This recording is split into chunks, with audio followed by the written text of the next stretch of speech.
साथियों नमस्कार। आज इस वीडियो को आप पूरा लास्ट तक ज़रूर देखिएगा, क्योंकि आप में से काफ़ी सारे लोगों के ये कमेंट आ रहे थे कि आप हमें सिनकोवैट इंजेक्शन के बारे में बताइए, जिसमें कि बूटाफॉस्फेन साइनोकोबालामिन नामक साल्ट पड़ा होता है। कब हमें इसे अपने एनिमल में यूज़ में लाना चाहिए, क्या ये प्रेगनेंसी सेफ़ है और कितनी मात्रा में यूज़ में लाना चाहिए, कब कब यूज़ में लाना चाहिए, इसके बारे में आज जितनी भी जानकारियाँ हैं मैं आपको पूरी A to Z बताने वाला हूँ। तो इस वीडियो को आप पूरा लास्ट तक देखिएगा और इसी तरह की वीडियोस देखने के लिए आप हमारे YouTube चैनल को सब्सक्राइब करें, इस वीडियो को लाइक शेयर और सब्सक्राइब करें। चलिए इस वीडियो को शुरू करते हैं। तो गाइज़, ये जो आप मेरे हाथ में देख रहे हैं, ये जो इंजेक्शन है ये है बूटाफॉस्फेन साइनोकोबालामिन। अब काफ़ी सारी कंपनियों का आता है, इसमें हमें साल्ट को याद रखना होता है, बूटाफॉस्फेन साइनोकोबालामिन इंजेक्शन। तो ये जो इंजेक्शन है इसे आप ऑनलाइन और ऑफलाइन दोनों तरह से परचेज़ कर सकते हैं। ओके, बात करते हैं इसके यूजेस की।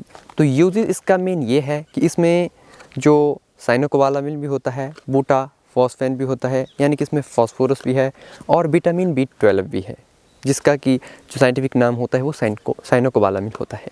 यानी कि अगर मैं बात करूँ इस इंजेक्शन के यूजेस की, तो इस इंजेक्शन को हम किसी भी, जैसे पशु में कोई ऐसी बीमारी हो गई है जो कि एक्यूट स्टेज में है, यानी कि अभी तुरंत से पशु को हुई है, जैसे कि पशु में मैस्टाइटिस हो गया है या पशु में कोई ऐसी भी न्यूमोनिया हो गया है जो कि शुरुआती अवस्था है, यानी कि जिसकी एक्यूट स्टेज है, तो ऐसी कंडीशन में ये जो इंजेक्शन है इसको हम यूज़ में लाते हैं। अब मैं आपको मेन चीज़ें बताता हूँ कि कब कब हम किन किन बीमारियों में ज़्यादातर इसको यूज़ में लाते हैं। जैसे कि अगर आपका पशु स्ट्रेस में चला गया है, यानी कि किसी भी तरह से अगर स्ट्रेस में चला गया है, तो स्ट्रेस या शॉक की कंडीशन में ये जो इंजेक्शन है इसको आप यूज़ में ला सकते हैं। इसी के साथ ही अगर पशु में मिल्क फीवर हो गया है, कैल्शियम के रिगार्डिंग अगर पशु में कोई प्रॉब्लम है, डेफिशिएंसी हो गई है, मिल्क फीवर हो गया है, तो ऐसी कंडीशन में ये जो इंजेक्शन है इसको यूज़ में लाया जाता है। अब इसके अलावा जैसे आपका जो पशु है वो काफ़ी ज़्यादा आप उससे काम कराते हैं, जैसे हॉर्सेस हो गए और म्यूल्स हो गई, इनको दिन भर काफ़ी ज़्यादा काम कराते हैं तो थकान हो जाती है। तो ऐसी कंडीशन में भी ये जो इंजेक्शन है बूटाफॉस्फेन इसको यूज़ में लाया जाता है। और मेटाबॉलिक जो डिजीज़ होती हैं, मेटाबॉलिक जितनी भी बीमारियां होती हैं, उनमें भी इसको यूज़ में लाया जाता है। और इसी के साथ ही अगर पशु में टेम्परेचर कम हो गया है, लो हो गया है, तो ऐसी कंडीशन में भी ये जो इंजेक्शन है इसको यूज़ में लाया जाता है। और इसको स्पोर्टिव ट्रीटमेंट, यानी कि सहायक औषधि के रूप में आप कह सकते हैं कि एनिमल में यूज़ में लाया जाता है। और पशु में काफ़ी सारी ऐसी कंडीशंस आ जाती हैं, जैसे पशु में न्यूमोनिया हो गया, मैस्टाइटिस हो गया, या फिर पशु में काफ़ी ज़्यादा वीकनेस आ जाती है, लो एनर्जी हो जाती है, और यानी कि पशु में अगर पशु बैठ गया है, खड़ा नहीं हो पा रहा है, पशु काफ़ी ज़्यादा कमज़ोर है, इन सभी कंडीशन में ये जो इंजेक्शन है बूटाफॉस्फेन इसको यूज़ में लाया जा सकता है। ये आप देख सकते हैं ये।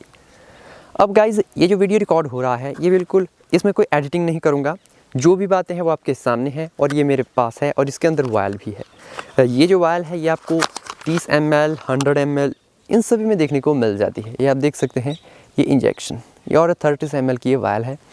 अब हम गाइज़ बात करते हैं कि इस इंजेक्शन को हम किन किन रूटों से यूज़ में ला सकते हैं।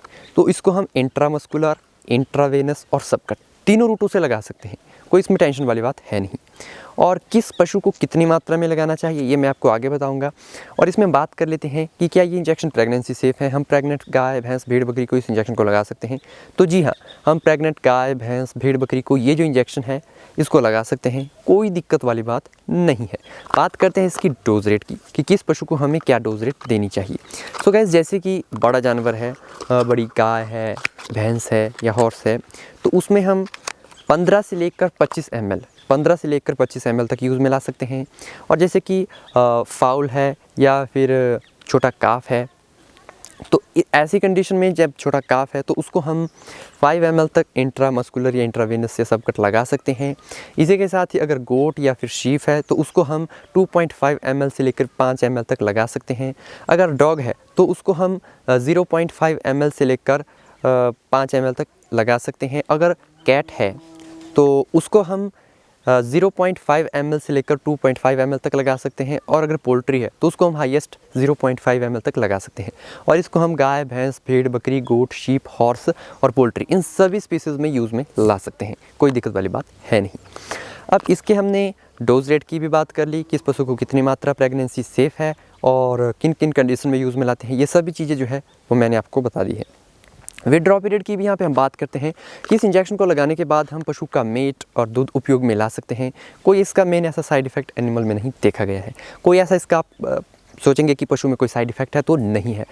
इसी के साथ ही इसको आपको हमेशा डोज रेट को ध्यान में रखते हुए ही लगाना है और ये आपको ऑनलाइन और ऑफलाइन मार्केट में मिल जाएगा। काफ़ी बेहतरीन ये इंजेक्शन है और फील्ड में इसका जो यूज़ है वो बेहतर तरह से किया जाता है, काफ़ी ज़्यादा यूज़ किया जाता है। तो गाइस, इसकी अगर मैं MRP की बात करूँ तो 100 ml की वायल आपको 500 या 550 के आसपास मिल जाती है। इसी के साथ ये 30 ml और 100 ml में मेनली देखा गया है। इसी के साथ ही गाइस, अगर आपको इस इंजेक्शन के बारे में फिर भी कोई डाउट रहता है दिमाग में तो आप मुझे कमेंट सेक्शन में मेंशन कर सकते हैं। इसी तरह की वेटनरी मेडिसिन वीडियोस देखने के लिए आप हमारे यूट्यूब चैनल को लाइक, शेयर और सब्सक्राइब करें। मिलते हैं नए वीडियो में, तब तक के लिए धन्यवाद। जय हिंद,